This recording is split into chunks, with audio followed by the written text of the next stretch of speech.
So এখন কিন্তু দাঁড়িয়ে সবথেকে একটি বড় প্রশ্ন যে দাদা ডার্বি কি হবে? দাদা ডার্বি যদি হয় তাহলে কোথায় হবে?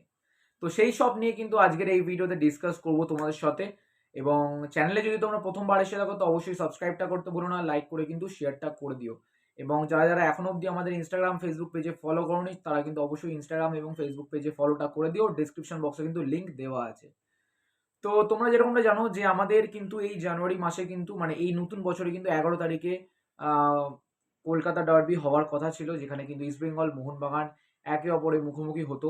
এবং সত্যি বলতে এই যে ডার্বি, এই ডার্বিটা দেখার জন্য কিন্তু আমরা সমর্থকেরা, ইস্টবেঙ্গল সমর্থকেরা এবং মোহনবাগান সমর্থকেরা কিন্তু অনেকটাই এক্সাইটেড ছিলাম। কেন কিনা আমরা জানি যে ইস্টবেঙ্গল কিন্তু তাদের একটা ঘোড়া কাটিয়ে মানে একটা তাদের যে নতুন কোচ এসছে, তাদের যে এখন টিম পারফরমেন্স সেটা দেখে কিন্তু অত্যন্ত মানে ইস্ট বেঙ্গল সমর্থকেরা খুশি হবে এবং তারা হয়তো ভেবেছিল যে এই ডার্বিতে হয়তো তারা একটা মানে হাড্ডাহাড্ডি মোকাবলা কিন্তু তারা দেখবে।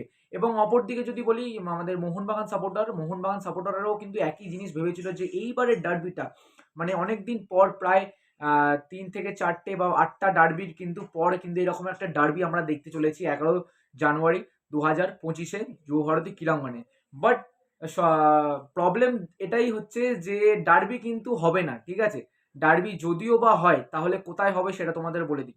11 তারিখ তো আমাদের সল্টলেকে হবে না, কেন কিনা পুলিশি নিরাপত্তা দিতে পারবে না। কেন কিনা গঙ্গাসাগরের মেলা আছে, সেটা কিন্তু পুরোপুরি কনফার্ম করে কিন্তু জানিয়ে দেওয়া হয়েছে। আমাদের বিধাননগর পুলিশ কিন্তু মেল করেছিল মোহনবাগানকে। এবং যেরকমটা সম্ভাবনা আছে জামশেদপুর বা উড়িষ্যা এফসিতে কিন্তু মানে উড়িষ্যার মাঠে বা জামশেদপুরের মাঠে কিন্তু এই ডার্বিটা শিফট করা হতে পারে 11 তারিখ। বাট আপাতত কনফার্ম যেটা জানা আছে যে উড়িষ্যার মাঠে যেটা হচ্ছে কলিঙ্গ স্টেডিয়াম, হ্যাঁ বন্ধুরা, কলিঙ্গ স্টেডিয়ামে কিন্তু এই ডার্বিটা কিন্তু শিফট করানো হতে পারে 11 জানুয়ারি। বাট সত্যি কথা একটা কথাই বলবো, দেখো এই কলকাতার মধ্যে সবথেকে যে বড় খেলাটা সেটা হচ্ছে ইস্টবেঙ্গল মোহনবাগানের যে ডার্বি, সেটাই হচ্ছে সবথেকে বড় খেলা।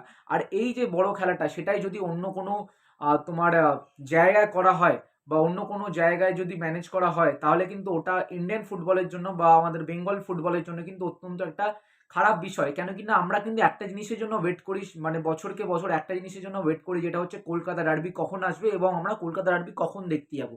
আর বর্তমানে দাঁড়িয়ে কিন্তু এটাই খবর যে কলকাতা ডার্বি কিন্তু কলকাতায় হবে না, কলকাতা সেটা কিন্তু ভুবনেশ্বর ও মানে আমাদের কলিঙ্গ স্টেডিয়ামে হবে।